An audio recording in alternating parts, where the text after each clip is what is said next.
Good evening. On behalf of the Order Malta, I would like to welcome you to our webinar From Motivation to Vocation, Brian Islin's Journey Against Slavery. And very welcome to see Brian Islin online now. And first, allow me to say in introduction that human trafficking, a form of contemporary slavery, affects all countries. And it cannot leave us indifferent. According to a British expert, Kevin Hyland, the first independent commissioner in charge of the fight against slavery in the United Kingdom, quote, human trafficking is a crime that is ignored because it affects marginalized people and we all benefit from it, unquote. We're here to reflect and act together. Contemporary slavery affects millions of people in different ways. First, forced labor in agriculture, construction, domestic work. Second, sexual slavery. Third, the sale and abduction of children. Fourth, child pornography. Fifth, organ theft. Sixth, crimes committed under coercion, such as begging or terrorism. And these criminal activities generate illegal annual profits of $150 billion. If slavery were a European country, it would have the population of Spain and the economic production a little less than that of Portugal. Contemporary slavery is the third producer of CO2 after China and the US. 50 million people are today victims of contemporary slavery. 71% are girls and women, 12 million children. And the causes are, first, the search for unlimited profit by both producers and by consumers. Second, a culture of waste where we throw away people as well as objects after having used them. Training is essential for governments and civil society to become aware of it and use effectively tools to fight this plague of human trafficking, to identify victims, to help survivors. And this is what we are doing here at the international level in Geneva and at the Collège Universitaire Henri Dunant.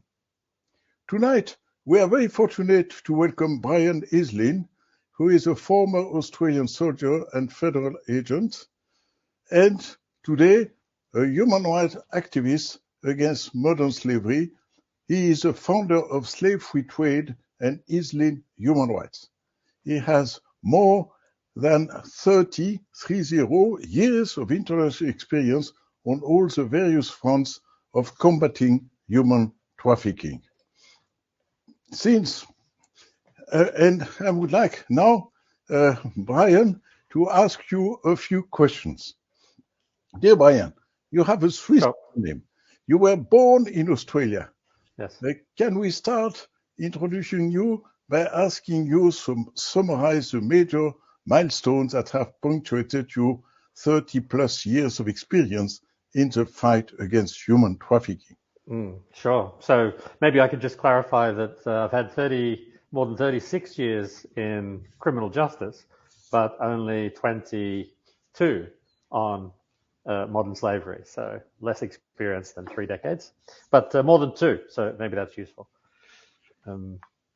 What have been the things that have punctuated? Well, I guess the first one was why did I switch from organized crime more generally? I was working principally counter-narcotics and counterintelligence. And why did I switch to, at the time, counter-human trafficking? Modern slavery as a term wasn't being used at the turn of the millennium. So I turned to human trafficking because while I was doing counter-narcotics work in China, I came across human trafficking cases when I was working with the Chinese police. And the very first of those was the trafficking of babies for adoptions. In China, the boys were adopted in China, the girls were adopted in Vietnam into the international system. And so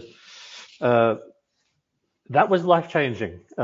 Narcotics suddenly seemed to be less interesting and actually far less important. And I decided that this was really something that definitely transcended borders and jurisdictions. And I decided, well, we needed to do something about this.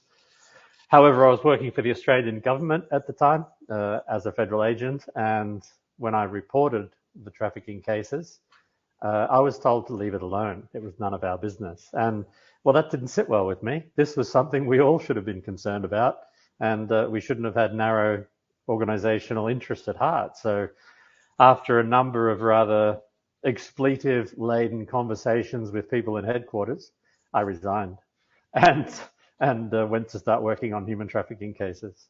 So I first went to the UN Office on Drugs and Crime in Bangkok and launched their regional program for Southeast Asia and the Pacific. And since then doing freelance work. So combination of support to police and intelligence services, support to NGOs, training, and rescues. And that's about it. Oh, thank you. And so what are the events that motivated you in this mission to fight and to help the victims? And how did this choice become a vocation? Well, as I said, the first human trafficking case, the babies, was really compelling. That was something that I just couldn't look away from. And then my first child labor case was also really life-changing. So I'd worked on human trafficking, worked on babies, and then a child labor case came along, and this is a 12-year-old boy who'd been shot in the head, thrown overboard from a prawn boat. And the subsequent investigation, we found the prawns ended up in supermarkets across Europe, and it was just mind-boggling to me that nobody knew. Nobody could tell. The shopper in Carrefour walking into the freezer section looking for prawns had absolutely no way of knowing that this boy's blood was behind those prawns. And the companies in the supply chain both don't know, and two, don't try to find out. There's a kind of a willful ignorance there in supply chains. Better not to see it because we know there's a lot of crap down there, pardon my French. So that was a life-changing thing. Not life-changing, that was an extra commitment, and every single case since then has been some extra commitment, and certainly on an emotional level, every case builds an emotional commitment.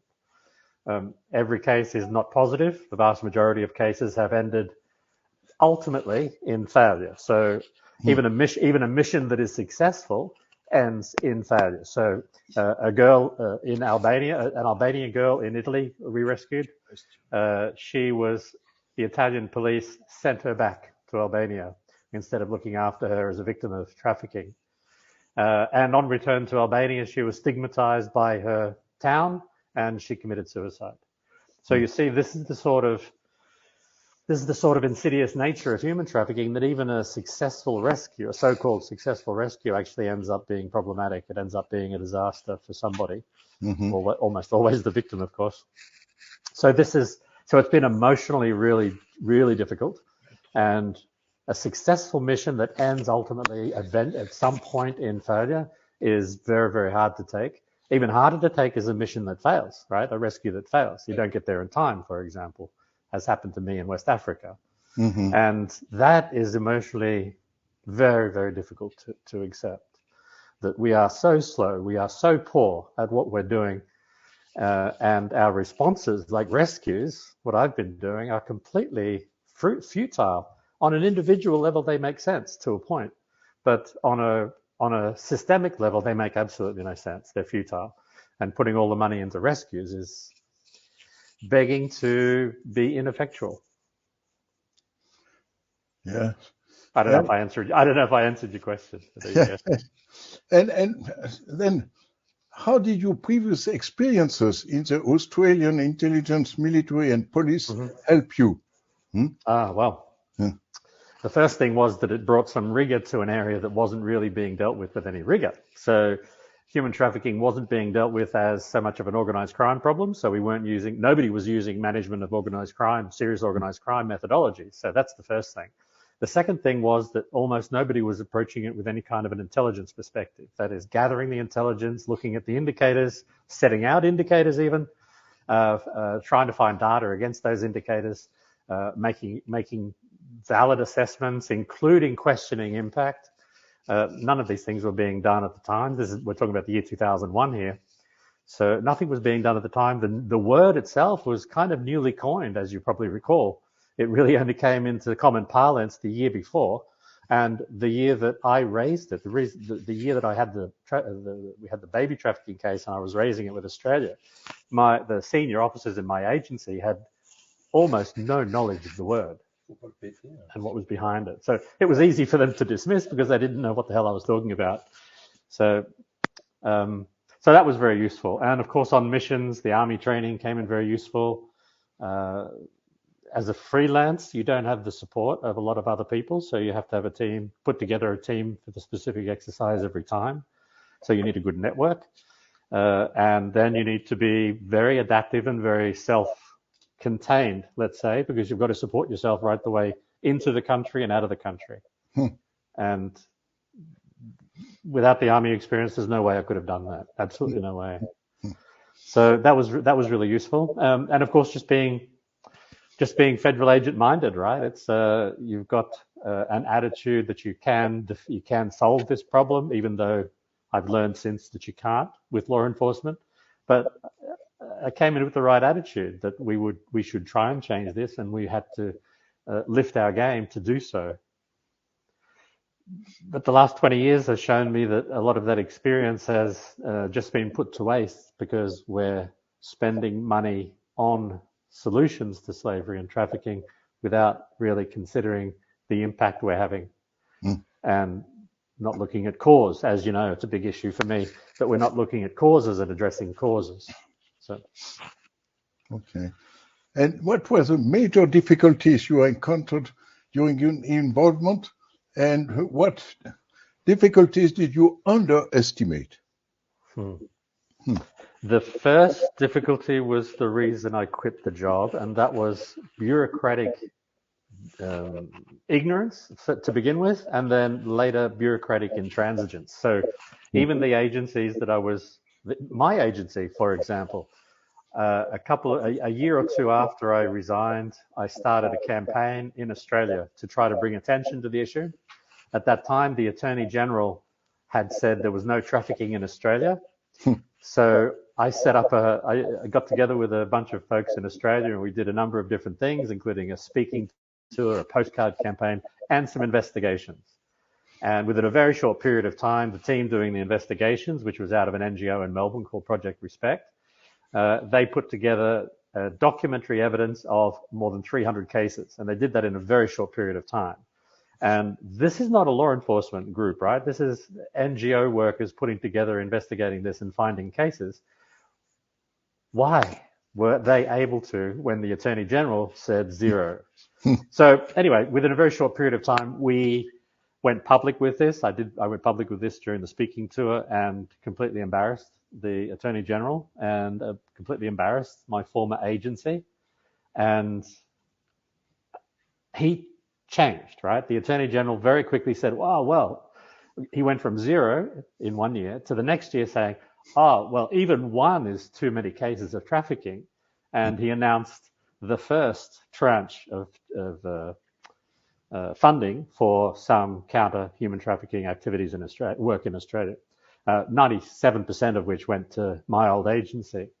But I was blackballed because I'd whistleblown in a way.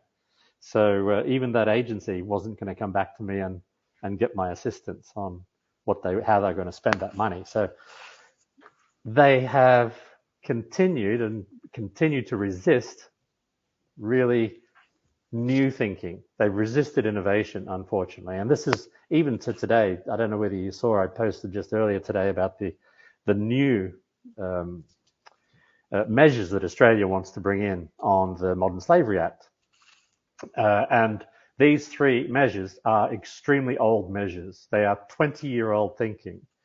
And they haven't taken account of any of the evidence in the last 20 years that these three things are really either difficult or pointless. And I think it's this bureaucratic intransigence, right? These bureaucrats seem to think that all they have to do is put together a little package, and I don't know whether they've just Googled responses and said, this will do, or they've looked at the US Trafficking in Persons report and said, this is what Colombia did, let's do that. They're all doing the same things and repeating the same mistakes and not learning anything from them. A great example is awareness raising measures, right? Gazillions of dollars have been spent on awareness raising programs, and every single evaluation has discovered that awareness raising programs only raise the awareness of those people who are already aware. So this is gazillions of dollars wasted on these measures. And then let's not talk about law enforcement impact, which is negligible. So the departmental or governmental intransigence is another thing. And another thing which is a feature of the community on human trafficking and modern slavery, a feature of this community is it doesn't learn. And that's really frustrating. I have the same questions whenever I go to a new country today, or whether I'm talking to someone about this subject. I have the same questions I was facing 20 years ago. And the agencies have got the same issues from 20 years ago. And every new country I go to, they say, but things are different here. We've got our own, it's our own context, it's our own cultural context. And actually, to be frank, that's rubbish. It's never different. There are some similarities and there are some dissimilarities, but these are like facial features. The human is the same. And so when you go to a new country, you go to Nigeria and they talk about juju, for example, which is this black magic, which is used to hold over trafficking victims. Well, that's okay. That happens elsewhere too. It's not specific to Nigeria. And it's also not different substantively from what goes on in human trafficking. It's just another, let's say, another tool that's used by traffickers to get somebody involved. So love is used in some places to, the honey trap for a girl who's a boy meets them, falls in love, sends them to Sweden and sells them into prostitution. So every one of these trafficking cases has exactly the same framework. What is different is some facial features is all. And so there is this resistance to believe that the problem is a universal one, and there's this intentional or wish somehow that their experience, the experience in Armenia or the experience in Nigeria, is somehow different to everybody else's. And it's just rubbish, actually. So, and as you probably noticed, I'm a bit of an iconoclast. I really can't stand these crazy attributions of these crazy things that they're just wrong and wrong-headed, but nothing changes. And that's really frustrating for me. We're not making progress. I understand. And what advice would you give to a young person who would like to engage in the struggle against contemporary slavery today? It's a difficult one because I have to say, if you really want to work on this, you're not going to make a living. So you probably should have a day job. And then the modern slavery, unfortunately, will almost probably not be. If you want to work on it in concrete ways, in impactful ways, then you're not going to get there by taking any of the desk jobs that some of the modern slavery people have. You're not going to have as much impact as you might like. You could do it. You could take a degree in political administration or public administration and get a job in government working on the subject. But to be frank, I would say get yourself well-rounded. I think international relations helps, public administration helps, these sorts of educational qualifications help. But have a day job. Have something to fall back on even if you need to, because it's very difficult to make a living in this subject area. It's still something that nobody funds enough, unfortunately. Okay. There are, of course, job opportunities in this field in the big international organizations, ILO, IOM, UNODC, and so on. Largely, my experience of these has been largely that the people involved in those processes inside those agencies, which is where the jobs are, they're more administrators than they are experts, and they contract or subcontract the expertise. So if you want to be an expert on modern slavery, working in one of those agencies won't necessarily equip you with that. It might actually be quite distracting and ultimately bone crushing or soul crushing. But yeah, my advice would be you probably can't make a living on it, so get a day job and then do some modern slavery work on the side, volunteer as much as you can, learn as much as you can through that process, and eventually you'll find your way into a community of like-minded people, and then maybe you'll make a living out of it. It's not something I think you can do straight out of school or university. Get some volunteering under your belt first. Yeah. No, thank you very much. No, indeed. As you know, in international organizations, be it OSCE with Valiant Witchy or with the Council of Europe with Greta, we have very committed people, and Yes. they also make a living with this. But still, I must say they are But clearly we're talking less than a handful of people. yes. You know, globally, there's a very small number of people who make a living out of this, and not so many of them even come from an expert background. Many of them come up through either as diplomats, and in the UN system, they get put into positions that relate to human trafficking, or they're lawyers, for example. Yeah. So. Okay, and then what types of trafficking have you been in contact with? Can you list them? Yeah, well, I would say 70% of my work has been human trafficking for sexual exploitation of girls, and that's 70%. That's the vast majority, and of course, that's actually a huge number of cases. If you discount the forced labor and child labor, then you'll find that trafficking for sexual exploitation is, of course, huge, and it's also compelling. The harms, to be frank, if you tried to list all the different forms by harm, prioritize them, then the trafficking for sexual exploitation, the harms of that are significantly greater than most others. So from a harm perspective, you would put that at the highest.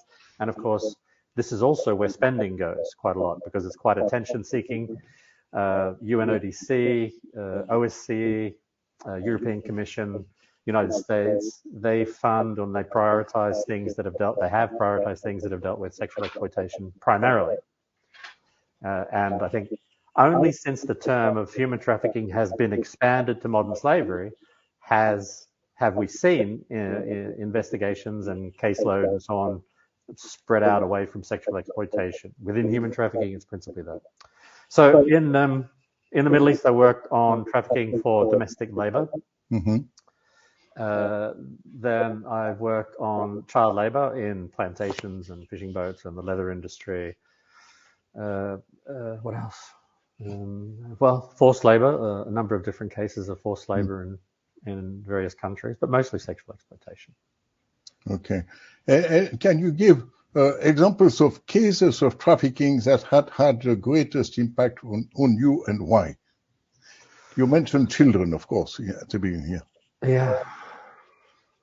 The child labor case with the boy shot in the head, that had the biggest impact, a big impact because it was really early. The trafficking of the babies hadn't really impact because I was there on the ground looking at the babies in the sports bag in the bottom of the bus. It was a surreal moment, head spinning, what the hell, can't figure this out. It didn't make sense, right? It didn't compute what I was seeing in the bag. So that was a major emotional shock. So that was a significant one.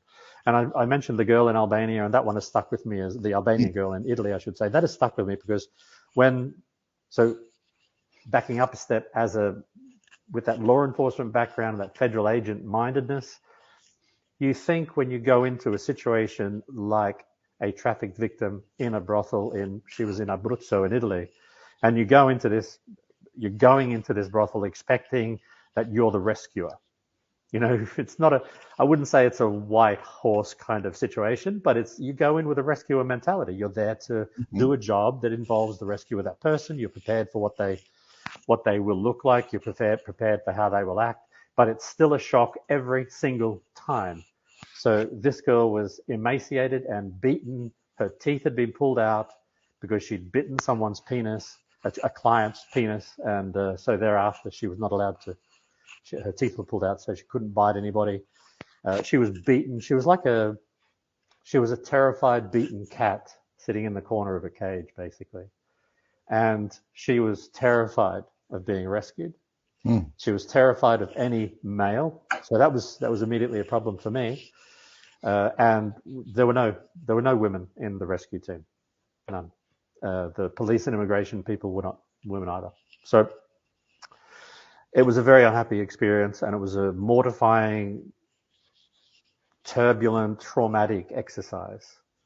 And then having to hand her over into custody where the police were obviously going to treat her not so differently to how she'd been treated up until then. She was not treated well.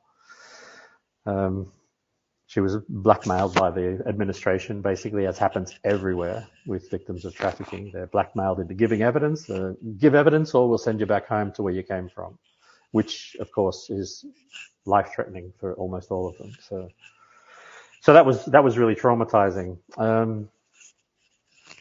I think they're the worst. There was a failed one in West Africa that I don't want to talk about. Okay. No, I understand. And so you try to launch the fight against forced labor through the control of supply chains.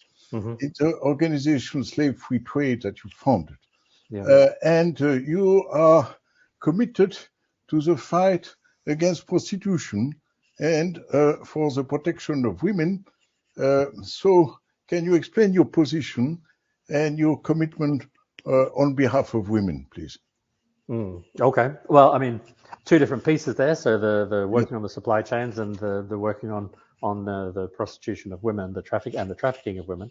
Yeah. So I take a demand side approach. I use concepts of macroeconomics and behavioral economics, arguably, to put together an idea of where trafficking and prostitution fit. Because one of the very first things I learned or I heard when I joined the UNODC in Bangkok was from a community of people who were ensconced in a kind of a liberal feminist school. They were telling me, and they were telling everybody, actually quite constantly, don't conflate trafficking and prostitution. And that always triggered me, because all of the trafficking cases that I was working on, the vast majority of trafficking cases I was working on was sexual exploitation. They were women in prostitution. So conflating the two, they're already conflated. They're already the same phenomenon, or different parts of the same phenomenon. So what is the phenomenon? Look underneath the layers and find the phenomenon. And the phenomenon, actually, when you work it out, is that trafficking is a kind of an overflow pool for prostitution. So when demand increases for prostitution, there are only, let's say, the Netherlands or Germany. Germany is a great example. When demand for prostitution increases, demand for sex with women increases, paid sex with women. When that increases, there's only so many local women willing to do this, right? And in an improving economy, arguably a more gender equal economy, there are far fewer local women ready to do that. But the demand by men is increasing, because they're being told by legislators, for example, that it's okay to buy women. So they take that message, they internalize that message and go out and try and buy women. Demand is not met, which means there's an over demand, under supply, and that's where traffickers step in, and they're able to bring women from almost anywhere to fill that gap. So this is why you see quite a preponderance of foreign women in any particular country being used for that overflow work from prostitution. So if you see it as an overflow of prostitution, then the two are conflated by nature. They're not, the idea that we're artificially conflating them is false. And it's a false narrative that's being perpetuated by this community of liberal feminists. And so one of the reasons we need to tackle it from the demand side, one of the reasons we need to protect women who are trafficked by eradicating the institution of prostitution, is quite simply that if we treat trafficking, we are not fixing what's underneath it. We are not fixing. It's like, let's say you have a basin, a bathroom basin, and it's overflowing, and the water is flowing into a tank underneath. Emptying the tank underneath is not going to solve the basin overflowing, right? You need to solve the basin. You need to change the capacity of the basin somehow. Arguably, reduce the level of the water. So that's what we're talking about. That's why we have to conflate the two, or we have to recognize that they are conflated and deal with them together. And the way to deal with them is to reduce the demand. Because until we reduce the demand for paid sexual services, then we are going to see a rise in prostitution. We're going to see an undersupply for this increasing demand, and we're going to see more trafficking as a result. It's super simple stuff, but it doesn't happen if you don't make that connection that they are conflated from the beginning. So that's a really important thing to do, to think about. And the other thing I wanted to say was, as this overflow becomes larger, it becomes more professional, it becomes more industrialized. So it relates to something that we talked about, we did talk about in the 1970s, which was there was this rise in individualism.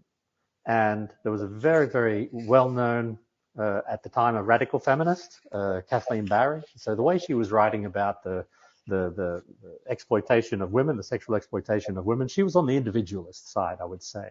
And so she was actually arguing kind of what the liberal feminists have been arguing the last 20 years, that women have the right to choose. Women should be able to sell their bodies if they want to. So that was the perspective that she took. Within 10 years, she'd completely shifted. And one of the reasons she shifted is because she completely underestimated that if you allow for that, if you go completely towards the individualist side, you are promoting the industrialization of the selling of women. And it was this industrialization that she hadn't realized, and that she decided, well, actually, that's more important, because globally, totally, in a macro sense, we need to reduce the total number.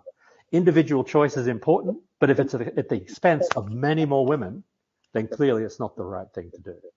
So while we need to be able to respect women who are in prostitution and choose, for example, to rationalize it by calling themselves a sex worker, you know, that whole concept of prostitution can be work. If they rationalize it that way, that's fine. Let them rationalize it however they like, but understand that they're a function of this industrialization. And that's, in fact, what we need to be combating, this industrialization of the sex of paid sex. And so that's the only way to reduce the volume of water in the basin, and therefore stop the filling of the tank underneath.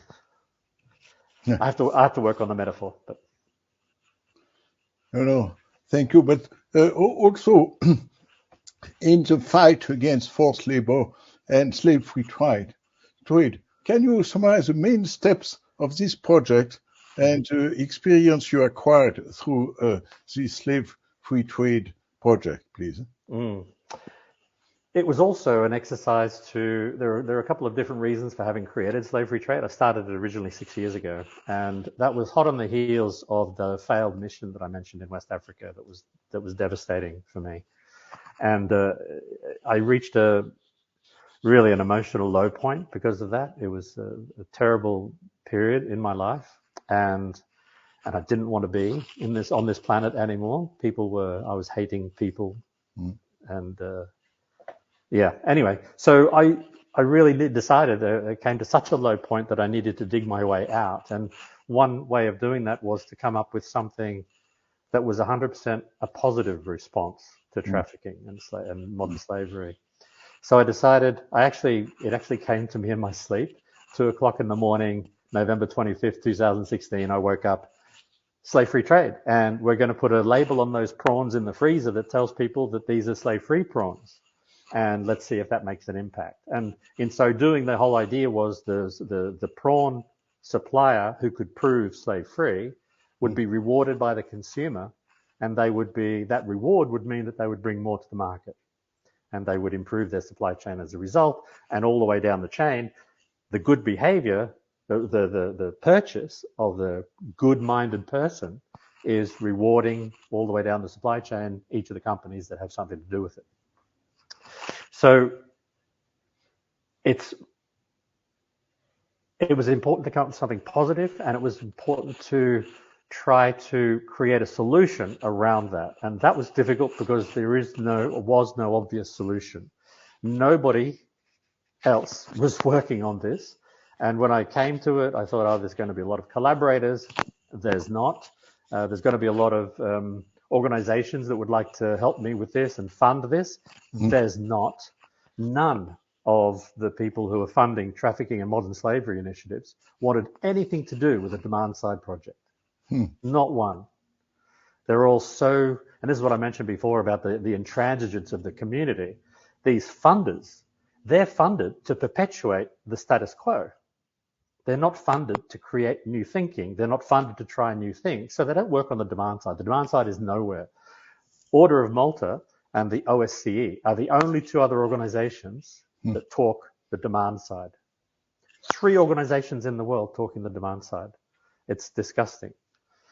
Anyway, so I wanted somehow to build something that would create this loop between a consumer right the way through a supply chain down to the original source.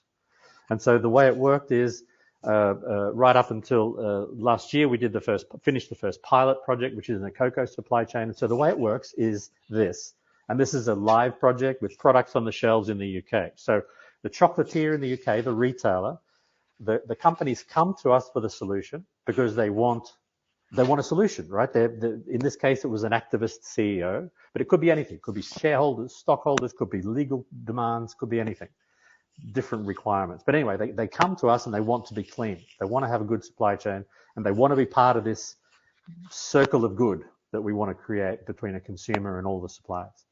So they joined Slave Free Trade as the chocolatier in the UK. Then in this system, they invite their suppliers. Now, obviously, not all their suppliers are going to join. One of their suppliers, their milk powder provider in France, for example, said, no, get stuffed. They weren't interested at all. Human rights, they even wrote human rights were not on their agenda, which is quite disgusting. But I got that email from so many companies, you wouldn't believe it. Anyway, so not all their suppliers joined, but the cocoa supplier did. So they get their cocoa from Colombia. So the cocoa producer joined. Then the cocoa producer in turn invited plantations. And we decided to focus just on one. So company A invites company B, invites company C. Suddenly we have a supply chain in the system. And then what we do is we run our processes. We've developed B2B processes, we call them. So this is where we check conditions in workplaces in real time on a continuing basis from the eyes of the people in the workplace. Because the very first thing I learned about that child labor case where the 12-year-old boy was shot was that actually one of the things we'd failed to do was understand what his workplace was like through his eyes. Nobody asked him. And nobody asks the vast majority of staff in workplaces what their conditions are like, and especially not human rights informed questions. You know, in a personnel pulse, for example, these surveys that companies send around from HR, they ask about whether there's enough Nespresso capsules or if the toilets are close enough. You know, they don't, or toilets are clean enough. You know, they don't ask fundamental human rights questions. Whereas, in fact, if they'd asked about salary secrecy and gender pay gap and sexual harassment and abuse and bullying, they would get very different answers.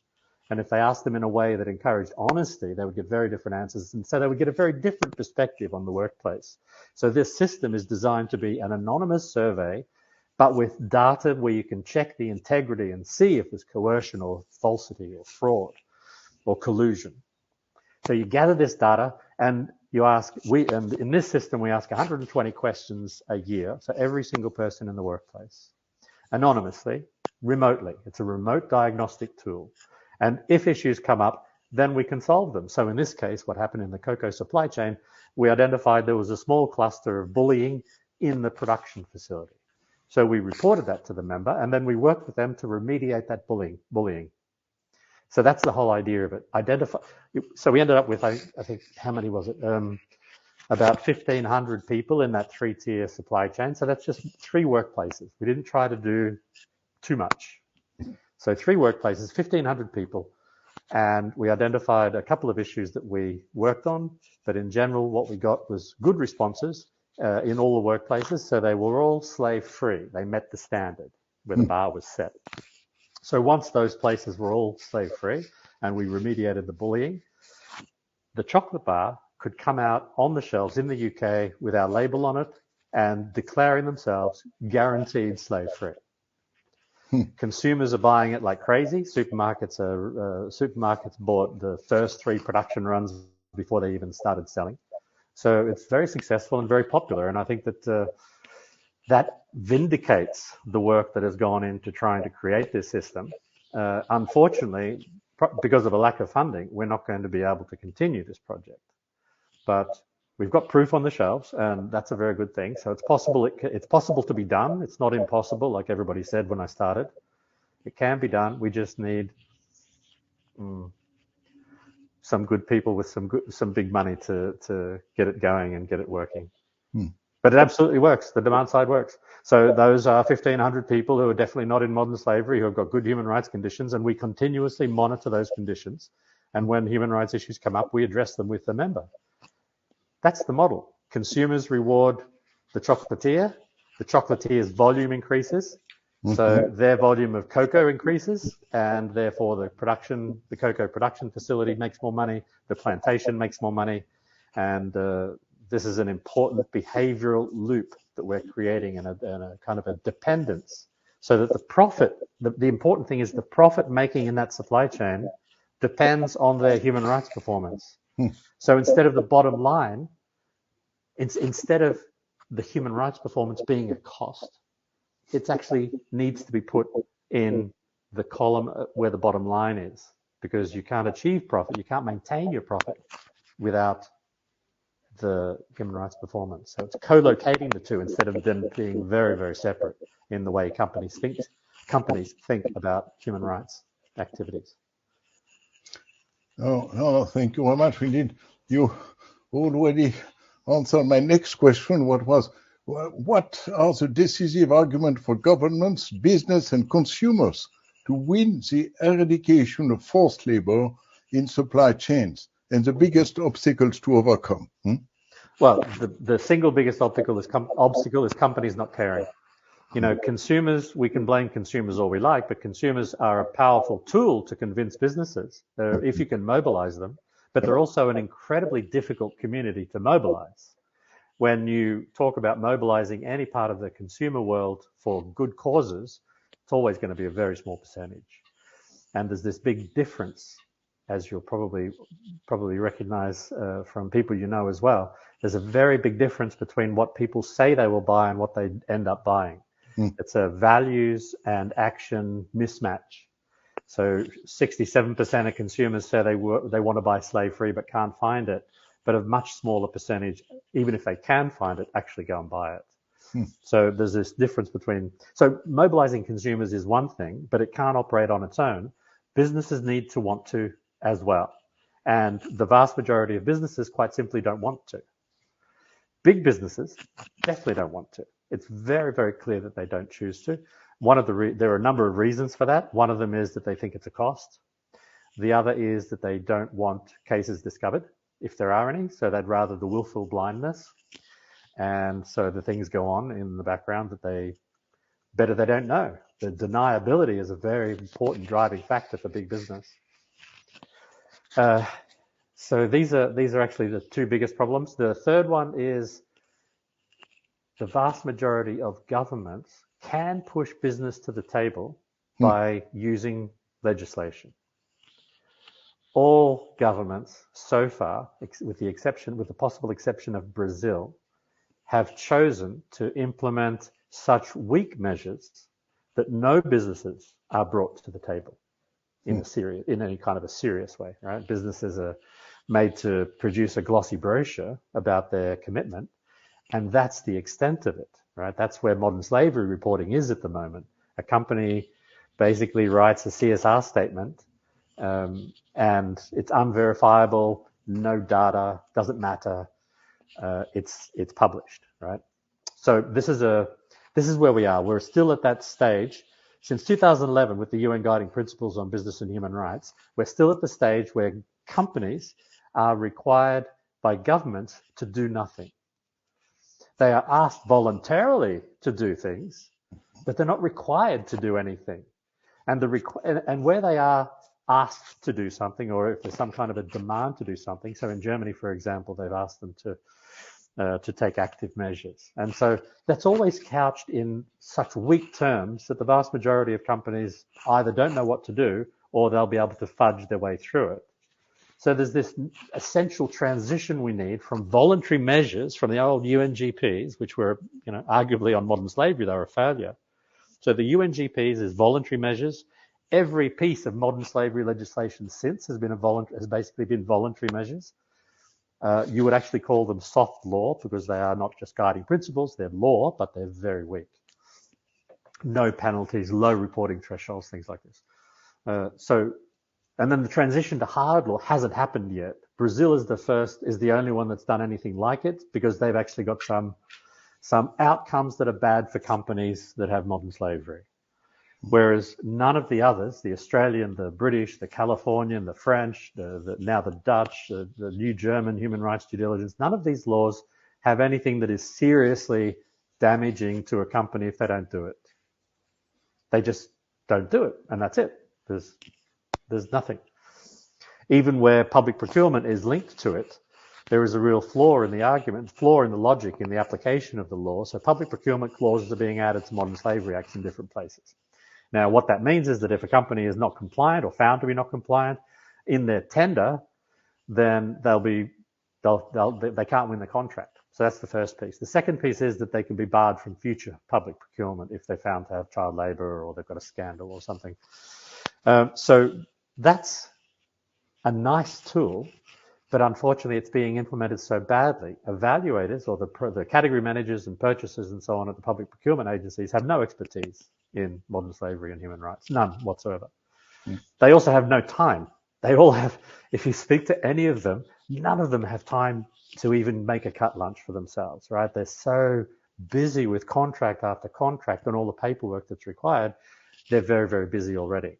So if you add modern slavery to the evaluation grid for a tender, but you have no time and you have no expertise and you have no data, you're just relying on the tenderer who submits a glossy report, what are you doing? What substantively are you doing with your public procurement lever? You've got power there, but you've got no way to wield that power. And companies will just be cynical enough to submit their CSR statement, their modern slavery statement, and be done with it. And then the box gets ticked, and then public procurement is no longer a valuable tool. And yet this is a lever that we should all be pulling, because in the OECD alone, it's $9 trillion. It's a $9 trillion lever, right? Who doesn't want to pull on that once in a while? So let's get that $9 trillion working with genuine public procurement clauses in laws that are backed up by staff in the public procurement agency who know what they're doing, make it a serious percentage of the evaluation, and require proof, require hard data, not just rhetoric. I've completely forgotten what your question was. Okay, I would like to ask the same question on prostitution. What are the decisive arguments to win the cause of reducing and eradicating prostitution, and the greatest obstacles to overcome? The solution is the solution is what Sweden originally did with what's now called the equalities model, previously the Nordic model, and before that it was just Sweden. So legislatively, that's the solution, and that is to criminalize the act of the buyer, decriminalize the act of the seller. So the woman in prostitution is not criminally liable. The man who buys her is criminally liable. Now, even Sweden, unfortunately, didn't implement it very well, and so there are a number of caveats, there are a number of factors that need to be taken into account, but legislatively, that's the process. That's what you have to do. You have to put the blame for the structure on the people who created the structure. Prostitution is an institution created by men for men. So the solution is to put the blame and the culpability back on the people who created it for themselves. So men need to be culpable, criminally culpable, and the women not. So that's the first thing. But the second thing is that this needs to be done in, let's say, with a raft of measures, which include sufficient law enforcement cracking down on those male buyers to make it a serious thing. This wasn't done well in Sweden. There was some, but not anywhere near enough. It needs to be much more than token enforcement. Men need to be scared of being arrested for that sexual offense, right? Added to a sex offenders list, or increase the cost of detection for the men. That's really important. The second thing that needs to happen is education. So Sweden did this okay, but it needs to be done better and introduced into schools at younger age, that the respect for women, lower objectification of women, these sorts of educational programs are really important.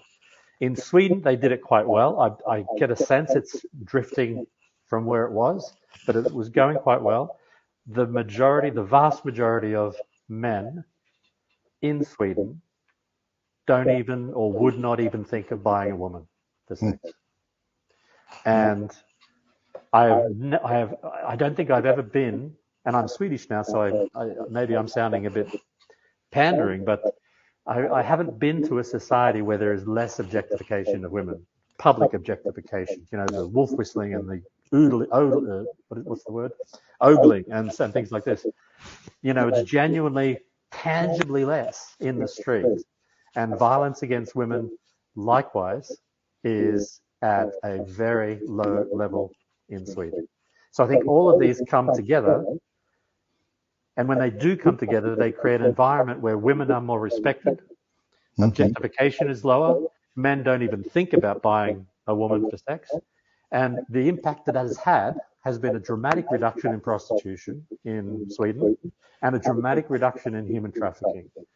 Police investigation into a human trafficking group in Sweden early after the legislation was brought in, they decided to move on. They said, we're going to Denmark and the Netherlands because our market has dried up here.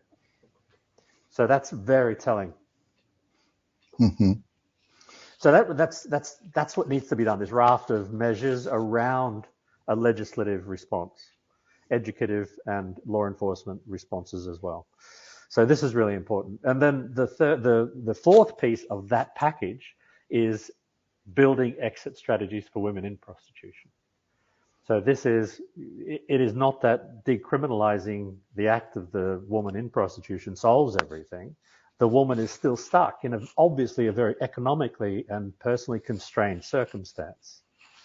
So there needs to be a great deal more spent on assistance to find ways out of that, in many ways, in a very similar way to what Finland has done with solving homelessness. That is, they provide housing, they provide some income, they provide jobs, they provide skills, they provide education. So this is all building a comfort package, let's say, around women in prostitution to help them get out. So these four things need to be all done together. And if they're not all done together or not all done equally, then it's going to be failure, a partial failure. So that's what needs to be done. Biggest obstacles,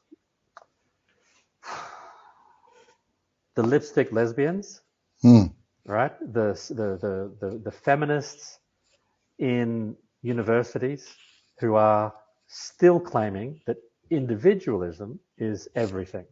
That the individual choice means everything and the society has no say.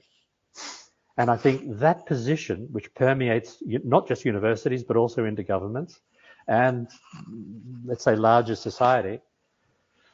I said lipstick lesbians, didn't I? I meant lipstick feminists. It's a school of feminism. So anyway, sorry, apologies for that.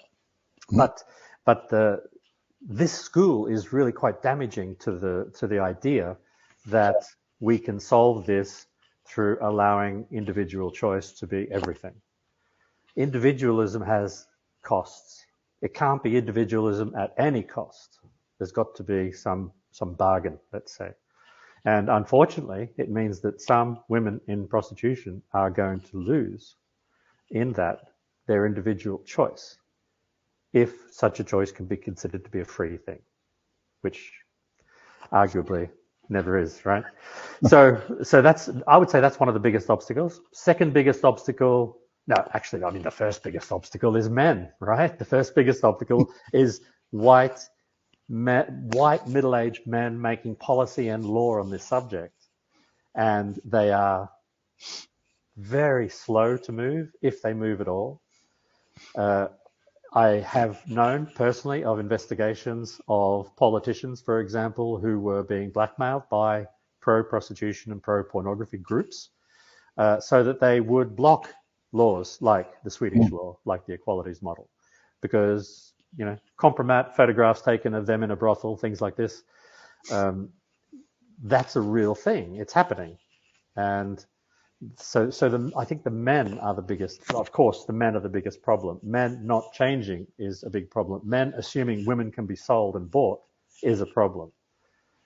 men believing they have a right to women's bodies. They have a right to consume women.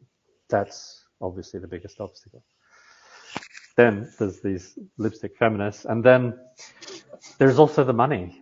You know, the money is so phenomenal that can be made from recruiting very cheaply a woman who you buy an airline ticket for and put her in an apartment that you're paying nothing for, and then selling her 20, 30 times a day. That's an enormous profit model, right? So that money is really compelling for a lot of people. In constrained economic times, it's even more compelling for young men to get more involved in that. These are, I don't know how you tackle the money. You can't, it's not so easy to provide alternatives to people who want to get into the market as sellers. No, Brian, I understand. And I have an interesting question also by a friend from Nigeria, Sister Francesca. Sister Francesca, who is just coming now back from Nigeria. He's in Geneva. And she's asking, I'm curious with your statement that sometimes we spend time creating awareness with those who are already aware. Yeah. What would you say about poor mothers in rural village in Nigeria or elsewhere in the world who innocently give their daughters out to rich madams, against women, under the pretense that they will get a job and be able to earn a living, support the family in the long run, whoever end up being trafficked or sexual exploitation. So, well, yes, please.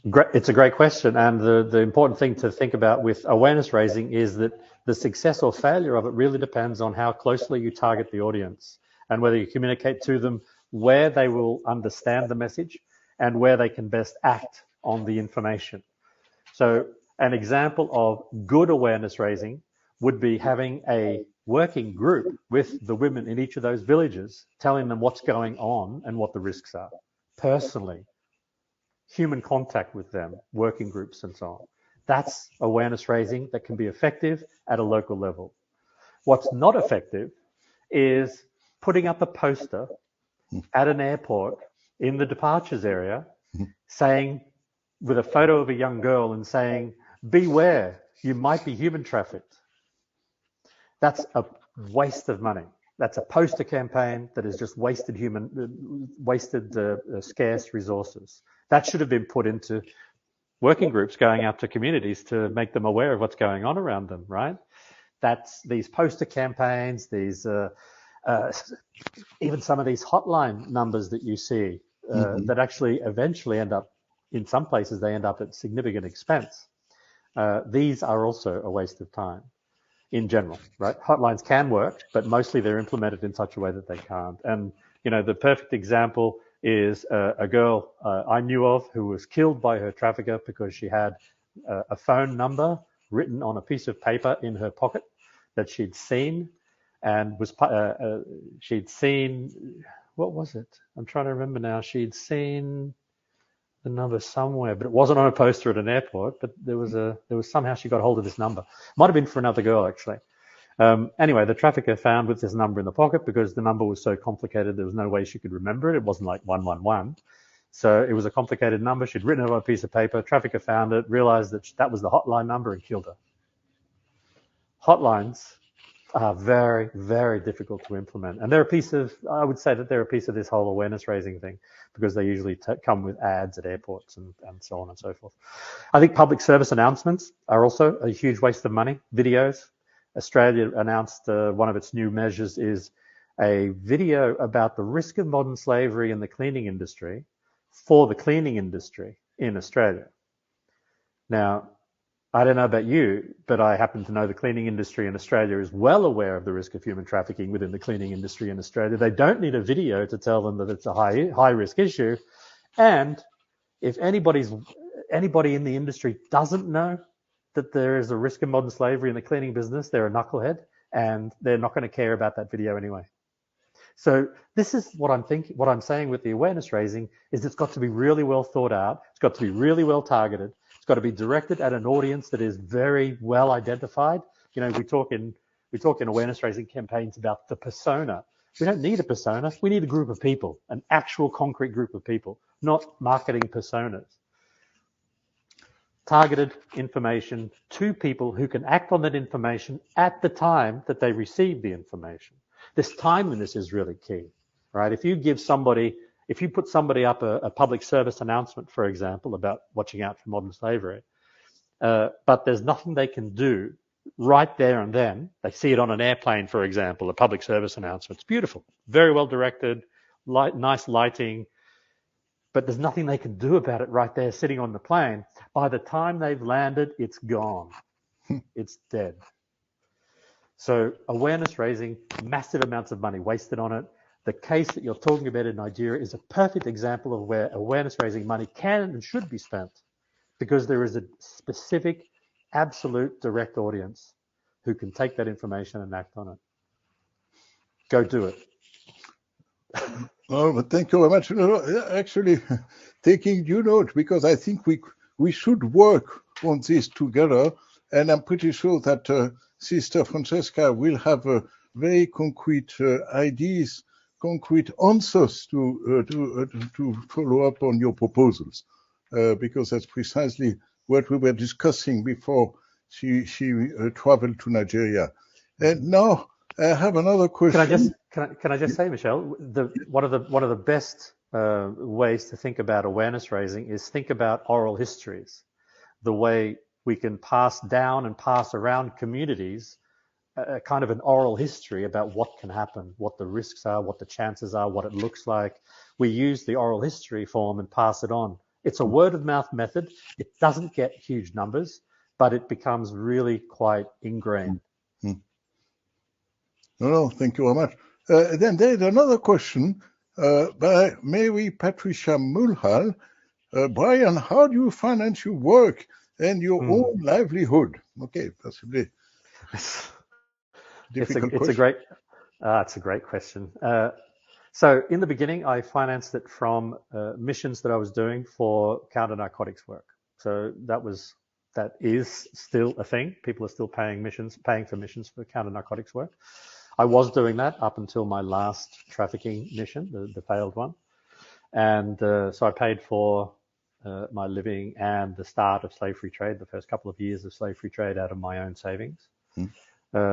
They've all gone. So since then, to be frank, I've just been living on credit and my pension, which I don't have. I'm taking it out in advance, right? So it doesn't pay.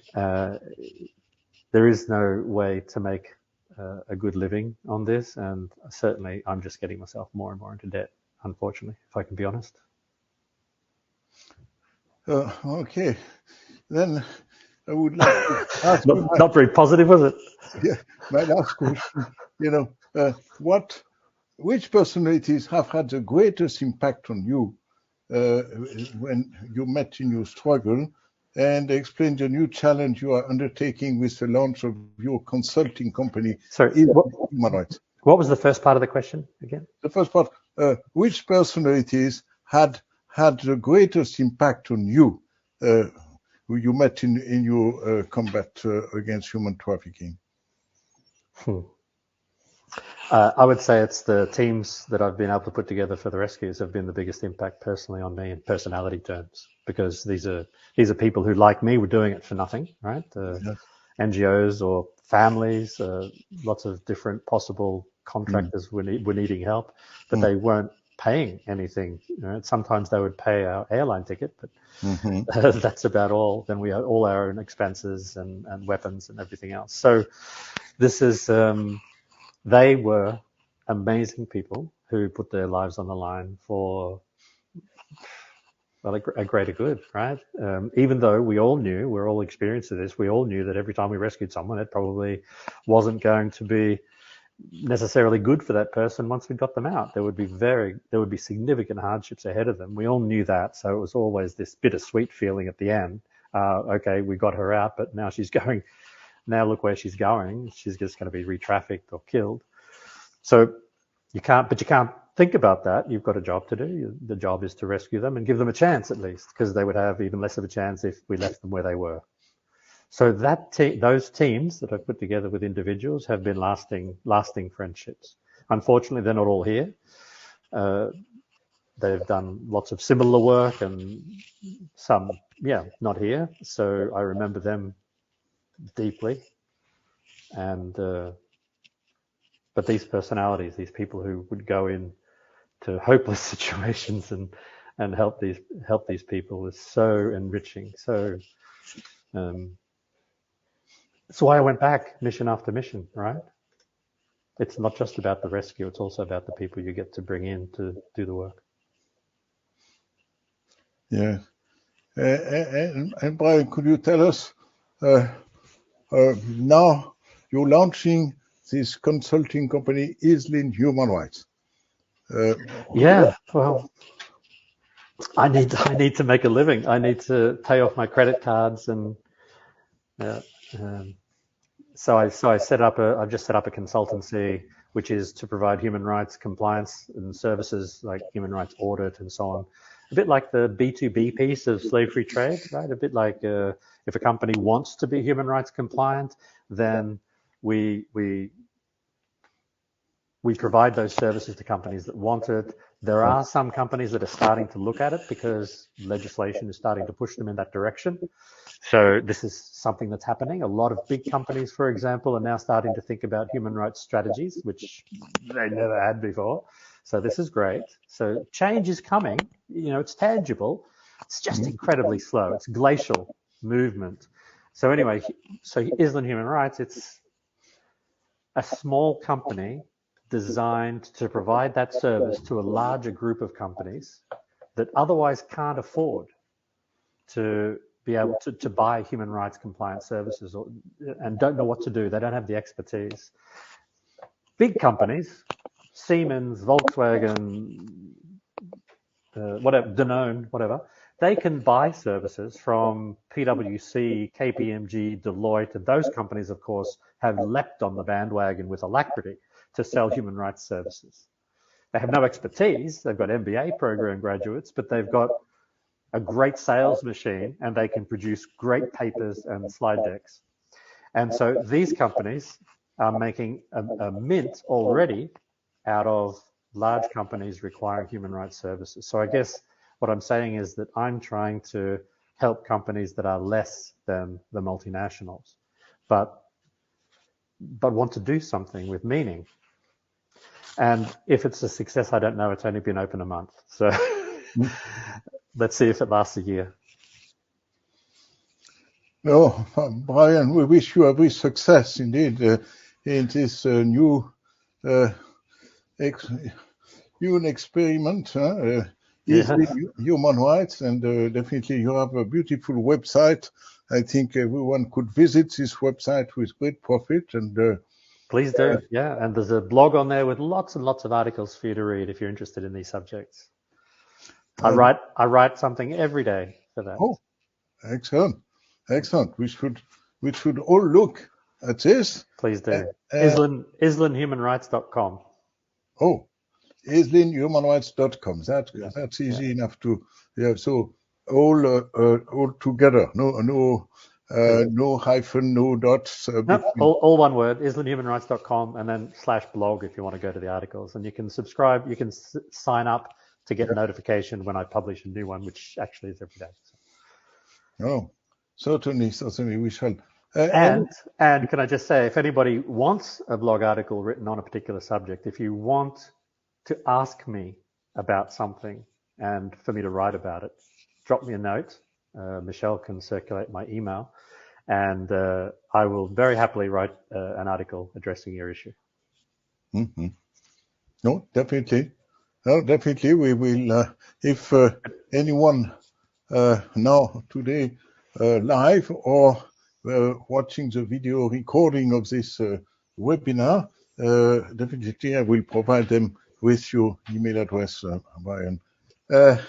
Because actually, as you say, it's good to have general statements, blanket statements, but it's better to focus and to have a practical approach, and then to involve people who indeed have, like you, an experience and who, like you, have a commitment, and indeed, that might be very, very interesting. And actually, I see someone saying, Brian, you are simply amazing. Thank you for sharing your Thank you. insights and experience. And I think it's well deserved. It's That's very, kind. yes. That's really kind. Thank you. No, Brian, you did. Let's stay in touch. Yes. Our best wishes. I'm pretty sure that everyone who did follow this great interview will be happy to express their wishes for success of your continuing struggle. And actually, I would just like to thank you for your example and indeed your frank explanations. We'd like also to thank all participants and to say that our next webinar will be on the 25th of April. It will present the needs and stories of male survivors of child sexual abuse, exploitation, and human trafficking. It will be with Ena Mariaca Pacheco, and Ena Mariaca Pacheco she just wrote a dissertation on the difficult journey of male survivors, uncovering and identifying the social interactions that harm and aid male survivor recovery and healing, as well as further exploring the barriers that hinder disclosure. And now I would like to say that indeed, you see the email address of Brian is brian.easelin@easelinhumanrights.com. So the Hotmail one works as well. So huh? the Hotmail one that's out. Okay. So I think Eve put it there. Yeah? Yes. Well, Brian underscore Easelin@hotmail.com. Okay. So exactly, that works. And can I just say, connect with me on LinkedIn and see you on LinkedIn as well. Yeah, that's easy. Then you have everything. Okay. LinkedIn/Brian Easelin. Your biz human rights guy. Okay, that's very good. That's very good. No. I see that you're everywhere. And actually, you're posting very interesting blogs and messages, well worth following. Yes, no, that's very good. Mostly iconoclastic, as you're probably well aware. Yeah. No, Brian, thanks a million. Thank you. Thanks for your time, and thanks for everybody for taking the time to listen. Yes. And also my gratitude to Yves Reichenbach, a webmaster, and to my assistant in Geneva, Clara Briguet. Briguet Zepi, and Emmanuel Giorgio Piluso, and also Lindsay Boudreau, who joined us for 1 month. So, Brian, again, many thanks, best wishes, and thank you. Let's stay in touch because we shall also record this webinar, and the video recording shall be available in a few days on our website at laudatosi.org with subtitles in English, French, German, Italian, Russian, Spanish, and Chinese. Feel free to share the link. And our English online course on human trafficking for helpers is now translated and available for free in French, English, German, and Italian on the www.cuhd.org website. So I wish you all the best.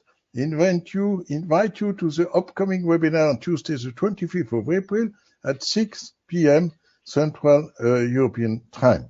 Thanks, and best wishes to all. Thanks. Goodbye, Brian. Thanks a million. Tack så mycket. Varsågod.